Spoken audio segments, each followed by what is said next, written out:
Hello, कैसे हैं आप सब? आज मैं आपसे rich dad poor dad book के चैप्टर 4 जिसका टाइटल है कि टैक्सेस की हिस्ट्री और संगठनों की शक्तियाँ, इनके विषय में। आप सब ने रॉबिन हुड की स्टोरी सुनी होगी। राइटर यहाँ उसी स्टोरी का हवाला देते हैं। ये कहते हैं कि हमने अपने स्कूल में रॉबिन हुड और उसके मैरी मैन की स्टोरी सुनी। रॉबिन हुड एक्चुअली जो अमीर लोग थे उनसे पैसा छीन कर गरीब लोगों में बांटता था, जिससे गरीब लोग उन्हें अपना मसीहा मानते थे। लेकिन राइटर कहते हैं कि उनके रिच डैड के अनुसार रॉबिन हुड एक धूर्त व्यक्ति था, क्योंकि उसी की इस स्टोरी को आइडल मानकर सरकारों ने टैक्स लगाने की नीति अपनाई। रिच डैड बताते हैं कि यूएसए और ब्रिटेन में पहले टैक्स नहीं लगाया जाता था। यूएसए में जो पहला टैक्स था वो सिविल वार 1861 का, जिसके दौरान पूरे यूएसए की जो नॉर्थ स्टेट थी और साउदर्न स्टेट थी उनके बीच एक युद्ध हुआ, और इसी के दौरान वहाँ पर जो दास्ता का कानून था उसे समाप्त किया गया। और यह पीरियड था अब्राहम लिंकन का। यही वह समय था जो पहली बार यूएसए में टैक्स लगाया गया। इससे पहले यूएसए में टैक्स ब्रिटिशों के द्वारा लगाया जाता था, वो भी टी के यानी कि चाय के लाने पर, जो कि 1773 की बोस्टन टी पार्टी के नाम से फेमस एक घटना से प्रसिद्ध है। एक्चुअली ब्रिटेन दूसरे देशों से चाय लाकर अमेरिका में बेचता था और उन पर भारी टैक्स लगाया जाता था, जिसका विरोध के रूप में वहाँ के लोगों ने बोस्टन पोर्ट पर ही जो चाय के बोरे थे उनको समुद्र में फेंक दिया था, जिसे प्रसिद्धि मिली बोस्टन टी पार्टी के रूप में। वहीं ब्रिटेन में जो पहली बार टैक्स लगाया गया था वह नेपोलियन बोनापार्ट से लड़ते समय, जो कि पीरियड था 1799 से लेकर 1816 के दौरान का, तब शुरुआत हुई। रिच डैड कहते हैं कि जो रॉबिन हुड है, इसी की स्टोरी से यहाँ की सरकारों ने स्टार्टिंग में अमीरों पर टैक्स लगाकर उस टैक्स से मिडलमैन और जो पुअर था उसकी सहायता करनी प्रारंभ की। लेकिन वास्तविक सच्चाई यह है कि यही टैक्स धीरे धीरे मध्यम वर्गीय और जो गरीब लोग थे उनको भी अपनी गल्फ में लेता है, और अंततः सबसे अधिक जो टैक्स देता है वो मध्यम वर्ग का पढ़ा लिखा नौकरी करने वाला वर्ग देता है। रिच डैड कहते हैं कि एक बार जब सरकार को इस पैसे की शक्ति का जीभ पर स्वाद लग जाता है ना, तो उसकी भूख और अधिक बढ़ती है और वो हमेशा टैक्स के रूप में और अधिक पैसा लोगों से खींचना चाहती है। रिच डैड कहते हैं कि तुम्हारे जो गरीब डैड हैं, यानी कि राइटर के जो रियल डैड हैं, उनकी सोच और इनकी सोच बिल्कुल अपोजिट है। वो एक सरकारी नौकरशाह हैं, वहीं मैं स्वयं एक पूंजीवादी हूँ, क्योंकि उनके पास जो पैसा आता है उन्हें वह खर्च करना होता है और अधिक लोगों को हायर करना पड़ता है और अपनी ऑर्गेनाइजेशन को और अधिक बड़ा करना पड़ता है। वहीं जो रिच डैड है, इनके पास जो पैसा आता है ये उस पैसे में कम से कम लोगों को हायर करते हैं और कम पैसे का इन्वेस्टमेंट करके अपने जो निवेशक है उनको अधिक खुश रखते हैं। वहीं राइटर के जो एजुकेटेड फादर थे वो सिंसियरली रूप से सरकार के जो विचार थे उनको फॉलो करते हैं।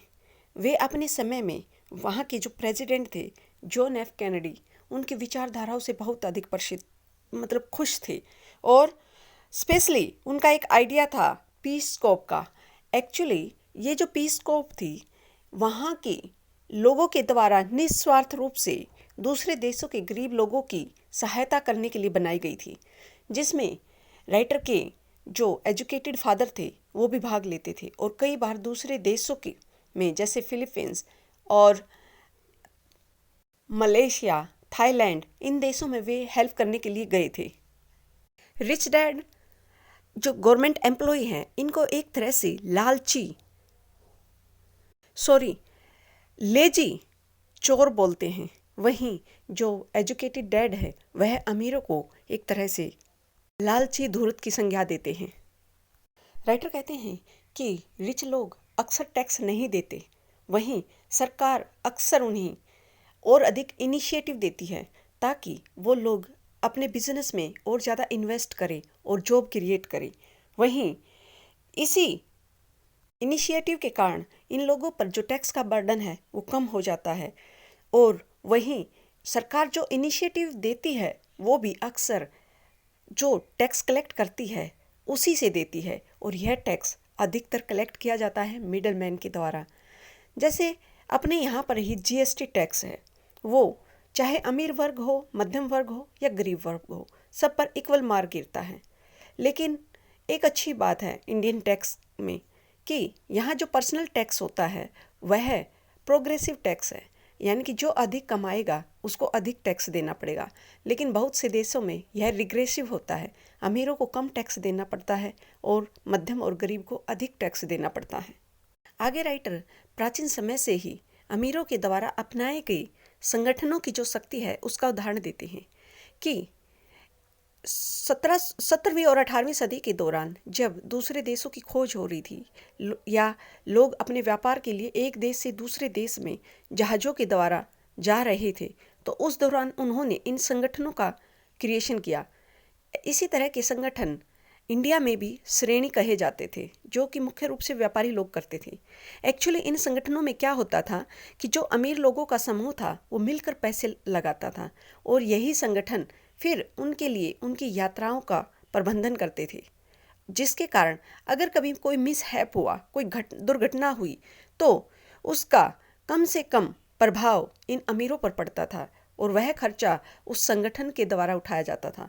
यानी कि एक तरह से यह अमीर वर्ग को प्रोटेक्ट करता था। डॉक्टर कहते हैं कि जो पूंजीवादी होते हैं उनके अंदर वित्तीय सेंस होता है, जिसके कारण वे अधिक प्रभावित नहीं होते। लेकिन जो सोशलिस्ट होते हैं, सामाजिक वर्ग को मानने वाले होते हैं, उनके अंदर वित्तीय समझ की कमी होती है, जिसके कारण वे हमेशा एक दर्द को महसूस करते हैं।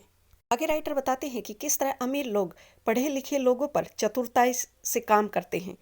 एक्चुअली सरकार जो है अमीरों से जो टैक्स लेती है उसको अपने जो बैंक में इकट्ठा करती है, सरकारी बैंक में, और फिर इसी पैसे को वह अपने बजट के दौरान लोगों पर इन्वेस्ट करती है, जॉब क्रिएट करती है, अमीर वर्ग को और अधिक इनिशिएटिव देती है ताकि वो फैक्ट्रियाँ लगाए। वहीं सरकार अपना सालाना जो बजट है वो इतना रखना चाहती है कि उसमें एक्सेसिव पैसा ना हो, क्योंकि अगर अधिक पैसा बचा तो वो एक तरह से उस सरकार की किरकिरी होगी, क्योंकि कहीं ना कहीं वो पैसा लैप्स हो जाएगा। फिर इसी कारण से अगर बाई चांस अधिक पैसा होता है तो ये सरकारें अमीर वर्ग को और अधिक इनिशिएटिव देती हैं, गवर्नमेंट टेंडर्स देती हैं, और फिर उन्हीं के लिए ये अमीर वर्ग काम करता है, और इसी काम के लिए पुनः इस अमीर वर्ग को गवर्नमेंट की तरफ से तारीफें मिलती हैं। जो पूंजीवादी वर्ग है वह अपनी वित्तीय समझ के कारण एक तरह से जो टैक्स है कि उन सब से बच पाता है। इसके पास काफ़ी तरह के तरीके हैं कि कैसे टैक्स को कम से कम दिया जाए। एक है कॉरपोरेशन का। ये कॉरपोरेशन कोई एक स्पेसिफिक कोई संस्था नहीं होती, बल्कि यह सिर्फ एक फाइल फोल्डर होता है जिसमें कुछ लीगल डॉक्यूमेंट होते हैं, और इनको कुछ अटॉर्नी जो होते हैं उनके ऑफिस में रजिस्टर करवा दिया जाता है, जो कि सरकार की एजेंसी के, यानी कि स्टेट की जो गवर्नमेंट एजेंसी है उसके अधीन होते हैं। यह एक तरह की ऐसी लीगल बॉडी है जिसके अंदर कोई आत्मा नहीं होती। इसका मुख्य कार्य होता है कि कैसे यह अमीरों का इनकम टैक्स कम रखे मध्यम वर्ग से, इंडिविजुअल इनकम टैक्स से। राइटर एक आम अमेरिकी के टैक्स की जो व्यथा है वो बताते हैं कि जो मध्यम वर्ग का जो अमेरिकन है वो तकरीबन 4 से 5 माह की जो अपनी सैलरी है उसे टैक्स के रूप में सरकार को पे करता है। वहीं जो अमीर वर्ग है वो सब अपने स्मार्ट अटॉर्नी अकाउंटेंट की हेल्प से या फिर सरकार को लालच देकर उनसे लीगल रूप से कानून को चेंज करवाकर और कुछ जो लीगल लूप होल है उनका फ़ायदा उठाकर टैक्स को अवॉइड करते हैं। तो राइटर कहते हैं कि उनके जो रिच डैड हैं वो स्मार्ट गेम प्ले करते थे और वो अपना जो भी काम करवाते थे वो इन्हीं संगठनों यानी कि कॉरपोरेशन के सहयोग से करते थे और यही उनका बिग सीक्रेट था अमीर होने का। आई होप राइटर की ये बातें आपको पसंद आई होंगी and thanks for listening to me.